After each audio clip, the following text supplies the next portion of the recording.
Биздин бир эле Кыргызстаныбыз бар. Салым кимдики болчу? Манас Атандыкы болчу.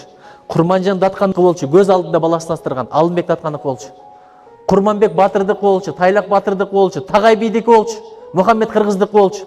37-жылы 25-30-40 жашында кырылып, атылып кеткен атылардыкы болчу. Ошолор түзүп берген мамлекетти тыңдап алып кете албай атабыз. Тоноп, жеп, түгөт албай атабыз. Өзүң отурган бутакты өзүң аралап атасың. Эми ошолорду тыйып, кысып коет деген элибиз добуштарын сатып атат. Кийимди сат, телефонду сат. Кыргызстанды эмнеге сатасың? Кыргызстан деген мамлекетти витринага койбогула.